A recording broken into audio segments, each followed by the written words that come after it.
Hello दोस्तों, हमारे YouTube channel में आप सभी को स्वागत है। दोस्तों, क्या आपने कभी खुद से ये सवाल पूछा है कि मैं खुश क्यों नहीं हूँ? या फिर ये सोचा है कि हम जितनी कोशिश करते हैं खुश रहने की, उतनी ही ज़्यादा उलझते क्यों चले जाते हैं? हम अच्छी नौकरी पाते हैं, बेहतर चीज़ें खरीदते हैं, सोशल मीडिया पर खुद को बेहतरीन दिखाने की कोशिश करते हैं, लेकिन फिर भी अंदर से खालीपन सा महसूस होता है।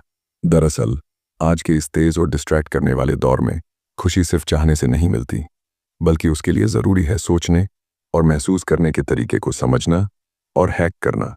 जी हाँ, जैसे एक कंप्यूटर सिस्टम को हैक किया जा सकता है, वैसे ही हम अपने दिमाग को भी समझदारी से प्रोग्राम कर सकते हैं, ताकि वो बिना वजह रिएक्ट करना बंद करे और हर स्थिति में शांति, स्पष्टता और खुशी से रिस्पॉन्ड करना सीखे। और आज हम जिस किताब की बात करने जा रहे हैं, वो इसी पर आधारित है, द हैप्पीनेस हैक, जिसे लिखा है एलन पेट्रीलिन्स ने, जो एक न्यूरोसाइंस एक्सपर्ट, गूगल और एप्पल की पूर्व एम्प्लॉई और एक माइंडफुल लीडरशिप कोच रह चुकी हैं। यह किताब हमें सिखाती है कि कैसे हम न्यूरोसाइंस, माइंडफुलनेस और डिजिटल डिटॉक्स जैसे टूल्स को अपनाकर अपने दिमाग की पुरानी सेटिंग्स को बदल सकते हैं। यह किताब हमें सिखाती है कि हमारा दिमाग कैसे डिफ़ॉल्ट मोड में काम करता है और कैसे हम उसे फिर से ट्रेन करके एक ऐसी जिंदगी जी सकते हैं जिसमें चिंता कम हो और सच्ची, गहरी और स्थायी खुशी ज़्यादा हो। तो अगर आप भी चाहते हैं कि आपकी खुशी दूसरों के हाथ में ना हो, अगर आप भी चाहते हैं कि आप हर दिन जागें एक सुकून भरे मन और स्पष्ट सोच के साथ, तो इस वीडियो को अंत तक ज़रूर देखिए, क्योंकि आज हम इस पूरी किताब की सबसे ज़रूरी सीखों को आसान भाषा में दिल से समझने वाले हैं। तो चलिए शुरू करते हैं। चैप्टर 1, डिफ़ॉल्ट मोड को पहचानो। दिमाग का ऑटो पायलट।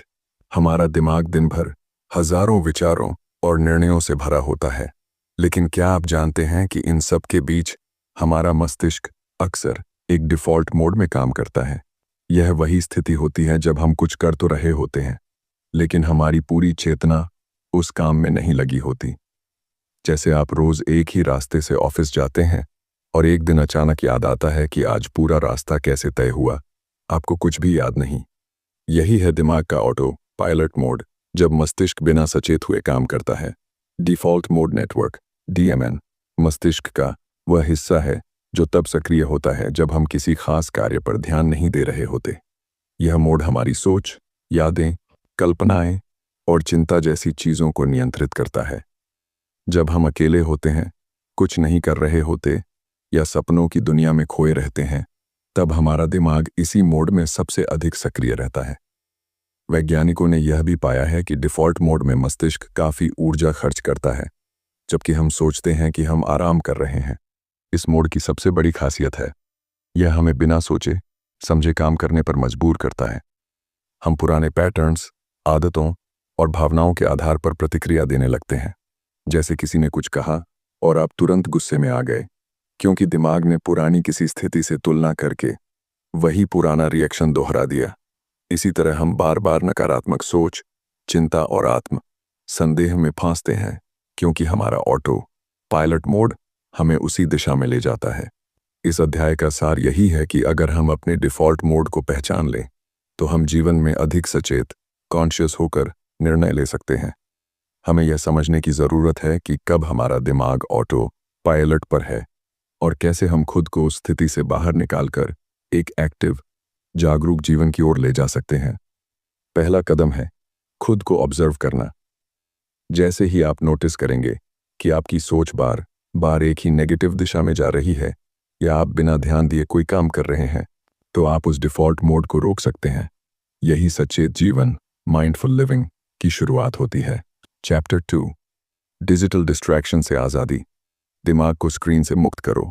क्या आपने कभी गौर किया है कि हम दिन भर में कितनी बार अपना मोबाइल फ़ोन अनजाने में उठाते हैं? शायद सुबह उठते ही सबसे पहला काम होता है फ़ोन चेक करना, फिर हर थोड़ी देर में नोटिफिकेशन, सोशल मीडिया, मैसेज, और ये सिलसिला चलता ही रहता है। एलन बताती हैं कि ये सब कुछ सिर्फ आदत नहीं है, बल्कि हमारे दिमाग की एक न्यूरोकेमिकल डिपेंडेंसी बन चुकी है, यानी एक ऐसी स्थिति जहां हमारा दिमाग बार बार डोपामाइन पाने के लिए स्क्रीन की ओर भागता है। डोपामाइन, ये वही केमिकल है जो हमें खुशी और उत्साह का एहसास कराता है। जब कोई नई नोटिफिकेशन आती है या इंस्टाग्राम पर लाइक मिलता है तो दिमाग को छोटा सा फील गुड झटका लगता है। पर एलन चेतावनी देती हैं कि ये खुशी नकली और बेहद क्षणिक होती है। धीरे धीरे हम इतने अभ्यस्त हो जाते हैं कि बिना किसी कारण के भी हम बार बार फोन उठाने लगते हैं। डिस्ट्रैक्शन हमारी डिफ़ॉल्ट सेटिंग बन जाती है, लेकिन ये डिस्ट्रैक्शन हमारी मानसिक ऊर्जा को खा जाता है। एलन कहती हैं कि हर बार जब हम अपने फोकस को स्क्रीन की ओर मोड़ते हैं तो हम अपने अंदर की स्पष्टता और जागरूकता से डिस्कनेक्ट हो जाते हैं। नतीजा, हम काम में फोकस नहीं कर पाते, बातचीत में मन नहीं लगता और दिन के अंत में खालीपन सा महसूस होता। इसका समाधान क्या है? एलन हमें डिजिटल डिटॉक्स के कुछ सरल हैक्स देती हैं। नोटिफिकेशंस बंद करें। ज़्यादातर ऐप्स की अलर्ट सिर्फ ध्यान चुराने के लिए होती हैं, ज़रूरी शायद ही कभी होती हैं। नो स्क्रीन टाइम स्लॉट बनाएं। हर दिन कम से कम 10,15 मिनट का ऐसा समय रखें जिसमें कोई मोबाइल, लैपटॉप या टीवी न हो। उस समय को खुद से जुड़ने में लगाएं, चाहे वो ध्यान हो, वॉक हो या बस आंखें बंद करके सांसों को ऑब्जर्व करना हो। बोर्डम को स्वीकारें। अक्सर जब हम बोर होते हैं तभी हम सबसे ज़्यादा फ़ोन की ओर भागते हैं। एलन कहती हैं कि बोर्डम एक अवसर है खुद को देखने, अपने विचारों को समझने और वर्तमान से जुड़ने का। इस अध्याय का सबसे गहरा संदेश यह है कि हमारी असली खुशी स्क्रीन के अंदर नहीं, बल्कि स्क्रीन से बाहर अपने अंदर छुपी है। जब हम अपने दिमाग को बार बार डिजिटल डिवाइसेस से हटाकर सच्ची उपस्थिति की ओर लाते हैं तो वही हमारे भीतर स्थायी खुशी की शुरुआत होती है। एलन इस बात पर जोर देती हैं कि आज के दौर में डिजिटल ध्यान भंग से लड़ना ही मानसिक स्वतंत्रता की पहली सीढ़ी है, और जब आप अपने ध्यान को रिक्लेम करना शुरू करते हैं तो आप अपनी जिंदगी का डायरेक्शन भी बदल सकते हैं। चैप्टर 3, माइंडफुलनेस, वर्तमान में जीने की ताकत। क्या आपने कभी गौर किया है कि हम ज़्यादातर समय या तो अपने अतीत में फंसे रहते हैं या फिर भविष्य की चिंता में उलझे रहते हैं? हम सोचते हैं, काश मैंने वो बात ना कही होती, या अगर कल का प्रेजेंटेशन अच्छा ना हुआ तो क्या होगा। यानी हम अपनी जिंदगी का एक एक पल या तो पछतावे में बिताते हैं या फिक्र में, और यही मानसिक आदत हमें खुशी के सबसे ज़रूरी पल वर्तमान से दूर कर देती है। एलन इस अध्याय में बताती हैं कि माइंडफुलनेस यानी सचमुच अभी में जीना हमारे दिमाग के डिफ़ॉल्ट मोड को बदलने का सबसे शक्तिशाली तरीका है। माइंडफुलनेस का मतलब है बिना किसी जजमेंट के, बिना किसी एनालिसिस के अपने हर अनुभव को पूरी अवेयरनेस के साथ महसूस करना। जब आप खाना खा रहे हों तो बस खाने का स्वाद लें, ना कि साथ साथ स्क्रॉलिंग करें। जब आप किसी से बात कर रहे हों तो पूरी तरह से उनकी बात सुनें, बिना दिमाग में और 10 चीज़ें सोचते हुए। जब आप चल रहे हों तो अपने कदमों और सांस की आवाज़ को महसूस करें। एलन बताती हैं कि माइंडफुलनेस कोई आध्यात्मिक अवधारणा नहीं, बल्कि एक न्यूरो ब्रेन तकनीक है।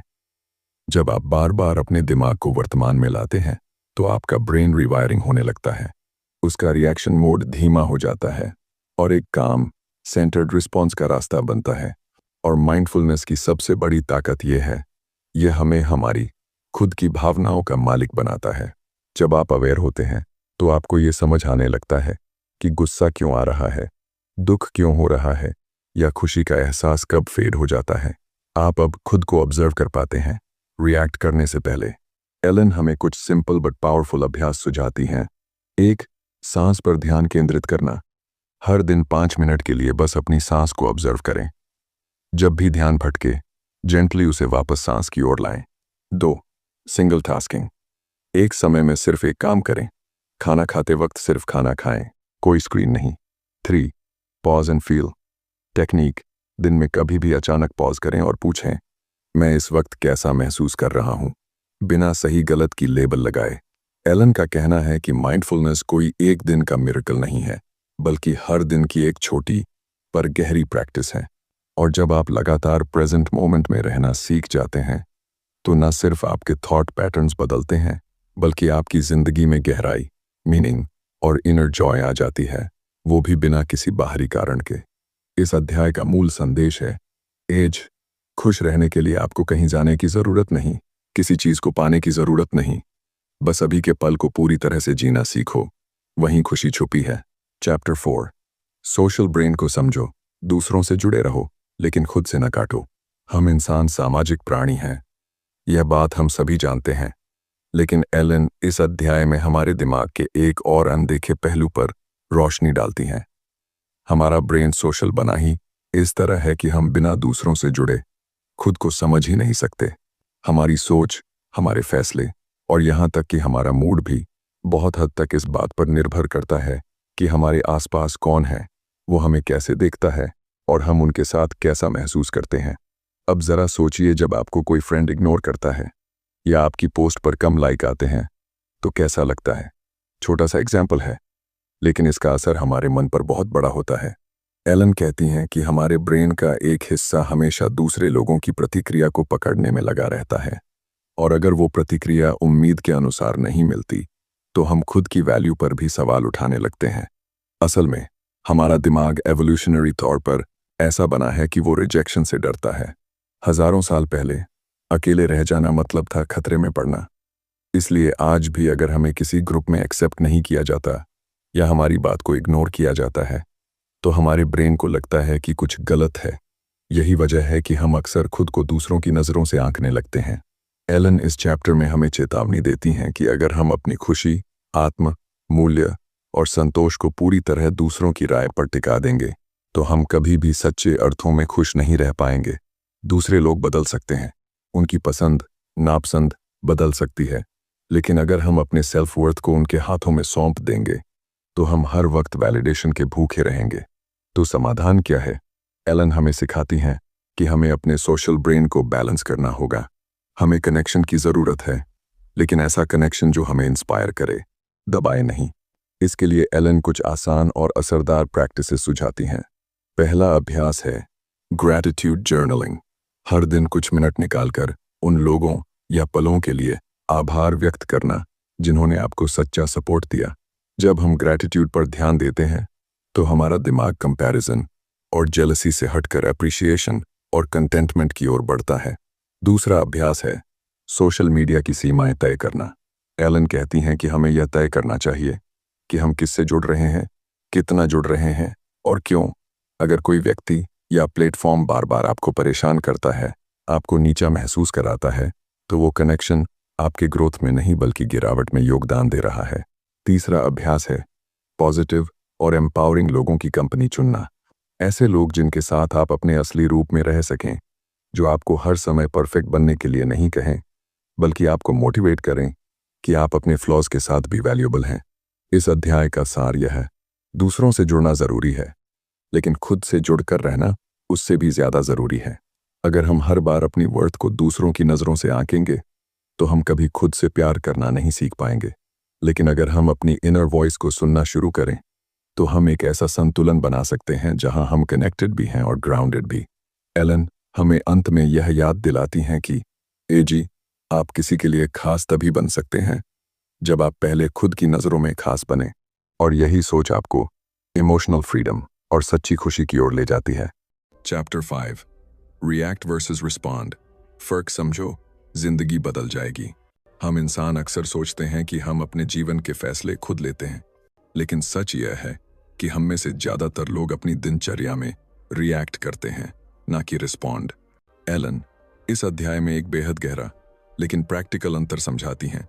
रिएक्ट करना मतलब बिना सोचे समझे भावनाओं के बहाव में बह जाना, जबकि रिस्पॉन्ड करना मतलब किसी भी स्थिति को समझदारी और होश में रहकर संभालना। अब उदाहरण के तौर पर सोचिए, अगर कोई आपसे तेज आवाज में बात करता है तो आप भी तुरंत गुस्से में आकर जवाब देते हैं, यह रिएक्शन है। लेकिन अगर आप उस पल खुद को रोककर सोचते हैं, इस व्यक्ति को क्या दिक्कत हो सकती है, या क्या मैं इस बहस में पड़ना चाहता हूं, और फिर शांत भाव से जवाब देते हैं, यह है रिस्पॉन्स। एलन कहती हैं कि हम जितना ज्यादा रिएक्ट करते हैं उतना ही ज्यादा हम अपने मेंटल पीस और इमोशनल एनर्जी को खोते जाते हैं। हर बार जब आप गुस्से, जलन, डर या चिंता में रिएक्ट करते हैं तो आप अपने दिमाग को उस पुराने डिफॉल्ट मोड में ले जाते हैं जहां न अवेयरनेस होती है न कंट्रोल। वहीं दूसरी ओर जब आप कॉन्शियसली रिस्पॉन्ड करते हैं तो आप अपने दिमाग को एक हाई फंक्शनिंग मोड में डालते हैं जहां आप शांत, स्पष्ट और सेंटर्ड होते हैं। एलन के अनुसार रिएक्ट करना स्वाभाविक है क्योंकि हमारा दिमाग सेंचुरीज से सर्वाइवल के लिए इसी तरह ट्रेंड हुआ है। लेकिन आज की दुनिया में सर्वाइवल से ज्यादा जरूरी है इमोशनल मास्टरी। और यही मास्टरी तब आती है जब हम प्रतिक्रिया देने से पहले पॉज करना सीखते हैं। एलन एक बेहद असरदार टेक्निक बताती हैं जिसे कहते हैं the power of the pause. मतलब किसी भी भावनात्मक ट्रिगर के समय बस 3 गहरी सांसें लो। उस पॉज में आप खुद को ऑब्जर्व कर सकते हैं, क्या मुझे सच में इस बात पर इतना रिएक्ट करना चाहिए? क्या ये मेरी इनर पीस के लायक है? वो हमें इनकरेज करती हैं कि हम रोज कुछ मिनट अपने इमोशंस को ऑब्जर्व करने की प्रैक्टिस करें, जैसे जर्नलिंग, जहां आप अपने दिन भर की इमोशनल रिएक्शंस को लिखें। किसने आपको परेशान किया, क्यों किया, और क्या आप उस स्थिति को और अच्छे से संभाल सकते थे? इस रिफ्लेक्शन से धीरे धीरे आपका रिस्पॉन्स मसल मजबूत होता है। इस अध्याय का सबसे गहरा संदेश है, रिएक्ट करना स्वाभाविक है, लेकिन रिस्पॉन्ड करना एक कला है, और यही कला आपको एक शांत, समझदार और खुशहाल इंसान बनाती है। जब आप प्रतिक्रिया देना बंद करके जवाब देना शुरू करते हैं, तब आप हालात के गुलाम नहीं रहते, आप अपने जीवन के असली मालिक बन जाते हैं। Chapter 6, design your brain. अपने दिमाग को नए सांचे में ढालो। क्या आप जानते हैं कि हमारा दिमाग एक तयशुदा मशीन नहीं है? यह कोई पत्थर की बनी चीज नहीं है जिसे बदला नहीं जा सकता, बल्कि एलन बताती हैं कि हमारा ब्रेन एक बेहद लचीला, लगातार बदलता हुआ सिस्टम है जिसे हम अपने रोजमर्रा के विचारों, आदतों और फोकस के जरिए दोबारा डिजाइन कर सकते हैं।